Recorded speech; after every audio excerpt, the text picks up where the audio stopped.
कि नीट में ऐसा नहीं है कि कुछ नया कुछ आ जाएगा कि आपने कभी देखा ही नहीं होगा, ऐसा नहीं है। जो आपकी क्लास में पढ़ाया गया है ना वही आएगा। तो अगर आपने उसको ही प्रिपेयर अच्छे से कर लिया, बार बार उसको सॉल्व कर लिया, उसमें आपकी अच्छी स्ट्रेंथ है, आपके कॉन्सेप्ट क्लियर है, तो अब थोड़ा बहुत अगर नया क्वेश्चन भी आता है तो वो आप बना ले जाओगे। एंड मैं इतना बताऊंगा, टारगेट रखो कि 25 से 30 फुल सिलेबस टेस्ट आप दो ही, तभी एक अच्छी मतलब खुद की स्ट्रैटेजी बनती है कि मुझे किस तरीके से पेपर अटेम्प्ट। मैं बिल्कुल नहीं मानूंगा कि जैसे मैं अगर मैं मेरे को लगता था ना, एक 4 महीने पहले मुझे नहीं लगता था मेरा सिलेक्शन हो पाए। ठीक है, हर चीज मुश्किल है, थोड़ा कंप्लीट करते रहो, एक टारगेट बनाओ, उसको कंप्लीट करो, फिर दूसरे टारगेट पे लग जाओ। तो एक पता चलता है कि मतलब लास्ट के महीने तक मुझे लेकिन ये पता चल गया था कि अब मेरा सिलेक्शन हो जाए। Hello everyone, this I Himanshu Soni, second year MBBS student from MJ medical college Indore. Welcome है सबका आज के इस वीडियो में एंड इस चैनल में भी।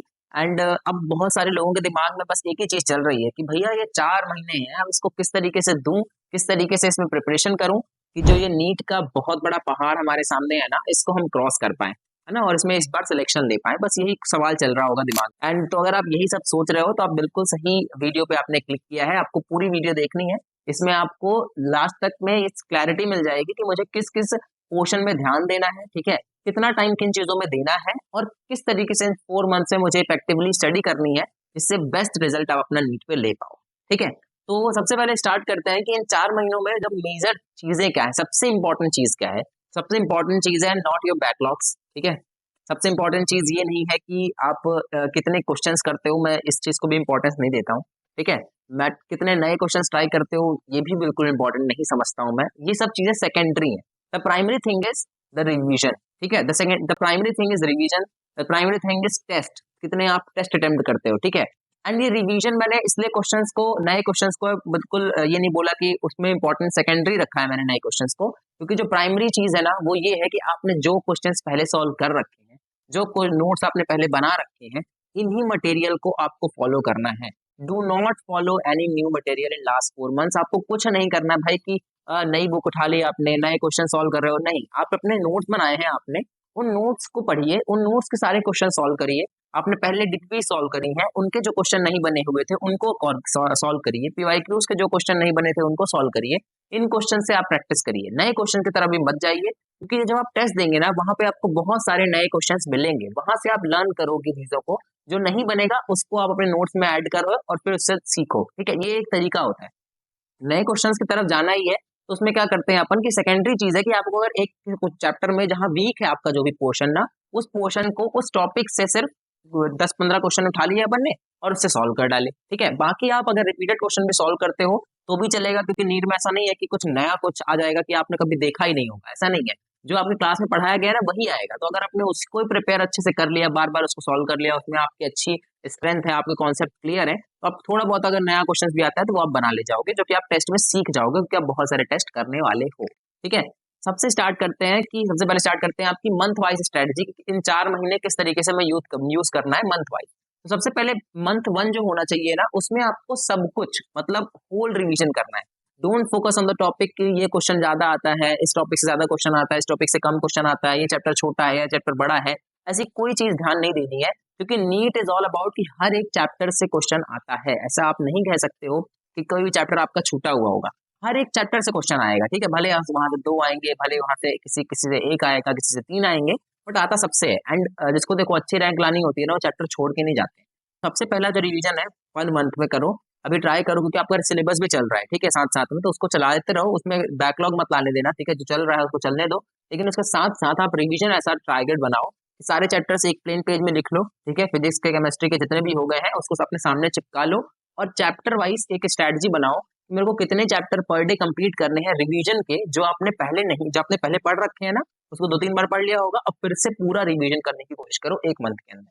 जो भी होता जाए उसको टिक करते जाओ, अपने वॉल पे चिपका के रखो कि मुझे ये टारगेट कंप्लीट करना है, इतने चैप्टर्स मुझे फिनिश करने हैं। और पहले मंथ में आपका पूरा एक ओवरऑल रिवीजन हो जाना चाहिए, इस चीज का ध्यान देना। ठीक है, जो दूसरा मंथ आएगा उसमें क्या करना है, पूरा पूरा नहीं पढ़ना, अब अपने स्ट्रेंथ पे, वीकनेस पे ध्यान देना है कि क्या मेरी स्ट्रेंथ है, कौन सा चैप्टर ऐसा है जो मैं एक बार बस अभी जल्दी से पढ़ लूंगा मुझे बन जाएगा, और कौन सा चैप्टर या कौन सा पोर्शन ऐसा है जिसमें मुझे क्वेश्चन प्रैक्टिस की जरूरत है।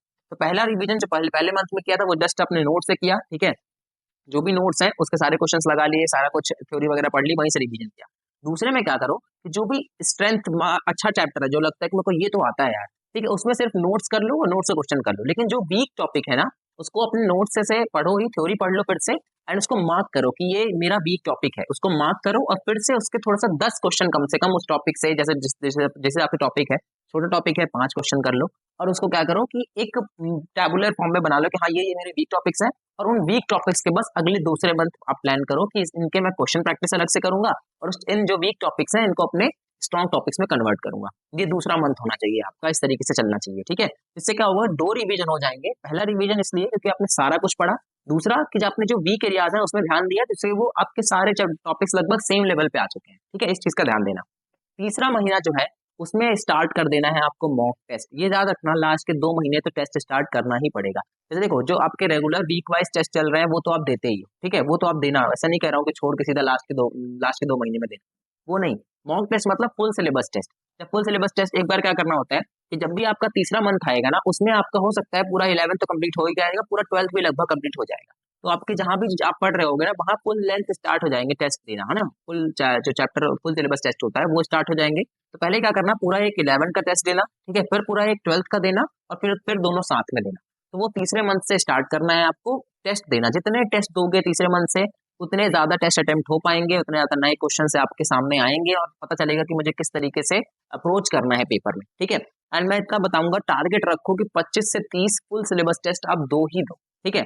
लास्ट के 3 महीने बस नहीं बोल रहा हूँ, 3 और 4 महीने दोनों मिला लेना, बट कम से कम 30 फुल सिलेबस टेस्ट आपको देने हैं, तभी एक अच्छी मतलब खुद की स्ट्रैटेजी बनती है कि मुझे किस तरीके से पेपर अटेम्प्ट करना, ठीक है। तो लास्ट के तीसरे मंथ में क्या करना है, मॉक टेस्ट स्टार्ट कर देना है, और जो भी जहां भी जिस पूरे मॉक टेस्ट का एनालिसिस करना है, जो टॉपिक से भी क्वेश्चन गलत हुआ है या जो क्वेश्चन से नहीं बना है, उसको फिर से अपने नोट से पढ़ना है और मार्क भी करना है कि इससे मुझे गलत हुआ था। और जो भी क्वेश्चन जो आप मॉक टेस्ट दोगे ना, उसका एक कॉपी बना लेना कि ये क्वेश्चन मेरे से गलत हुए, तो वो क्वेश्चन को अलग से कॉपी में लिखते जाना, तो एक रिकॉर्ड बन जाएगा कि इन क्वेश्चन को मुझे लास्ट में प्रैक्टिस करनी है, ठीक है।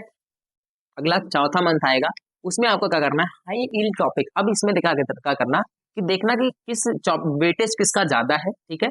इन चैप्टर्स को ज्यादा बार पढ़ना है, इस चीज का ध्यान देना। देखो, जब आप वीकनेस देखते जाओगे टेस्ट के थ्रू और उसमें अटेम्प्ट करते जाओगे ना क्वेश्चंस को, तो most of the topic cover हो जाएंगे। और लास्ट के मंथ में क्या करना होता है, जो जो ज्यादातर रिपीट होते हैं ना क्वेश्चन जिन टॉपिक से, वो मैं आपको बताता रहूंगा, आगे वीडियोज में बता दूंगा कि किस में ज्यादा टॉपिक आते हैं, है ना, किस टॉपिक को इंपॉर्टेंट ज्यादा है, तो उसको फिर से अपन को पढ़ना होता है, ठीक है। उसको ज्यादा अच्छे से पढ़ना होता है, उसमें थोड़े से क्वेश्चन प्रैक्टिस अलग से करनी पड़ती है, ये लास्ट के 4 मंथ में करना। एंड लास्ट का 10 डेज ही होता है कि आपने जितना भी पढ़ा है ना, उसको क्विकली अपने शॉर्ट नोट्स से, अपने फॉर्मूला चार्ट से, आपने कोई माइंड मैप्स बना रखे हैं, जितना भी आपको जो वीक लगता है उसको माइंड मैप बना लो, शॉर्ट नोट्स बनाओ, ठीक है। इनको क्या करो, जो आपने शॉर्ट नोट साल भर से बनाए होंगे, ठीक है, उनमें बस मार्किंग कर लो रेड कि हाँ मेरे को ये भूलता है, तो उसमें रेड मार्क कर लो। इसको बस जितनी बार आप लास्ट के 10 दिन में देख सकते हो, उतनी बार पलटा पलटा के देखना होता है और टेस्ट देते रहना होता है। ये लास्ट के 10 दिन आपको करना है, ठीक है। एंड एक चीज याद रखना, नीट मतलब ये नहीं है कि आपने कितने आवर्स तक पढ़ा, नहीं, आप क्या इफेक्टिवली पढ़ रहे हो, स्मार्ट स्टडी कर रहे हो कि नहीं, इस बात पे है। मैं बिल्कुल नहीं मानूंगा कि जैसे अगर मेरे को लगता था ना, 4 महीने पहले मुझे नहीं लगता मेरा सिलेक्शन हो पाएगा, ठीक है, हर चीज मुश्किल लगती है। बट बताऊं, अगर कंसिस्टेंसी से लगे रहो ना, थोड़ा कंप्लीट करते रहो, एक टारगेट बनाओ, उसको कंप्लीट करो, फिर दूसरे टारगेट पे लग जाओ, तो एक पता चलता है कि मतलब लास्ट के महीने तक मुझे लेकिन ये पता चल गया था कि अब मेरा सिलेक्शन हो जाएगा। हो सकता है मुझे रैंक के लिए थोड़ी और मेहनत करनी पड़े, पर मेरा सिलेक्शन हो जाएगा, ये मुझे पता चल गया था। तो इस तरह का कॉन्फिडेंस लाने के लिए ना, जो भी चीजें बताई हैं उनको फॉलो करो भाई। एंड जब भी अगर आगे भी जो भी रिक्वायरमेंट होगी उसको मैं वीडियोस बनाता रहूंगा, तो अपने चैनल को सब्सक्राइब भी कर लेना, ठीक है, एंड कमेंट करना कोई भी डाउट हो तो, ओके। ऑल द बेस्ट सबको, अच्छे से पढ़ाई करो।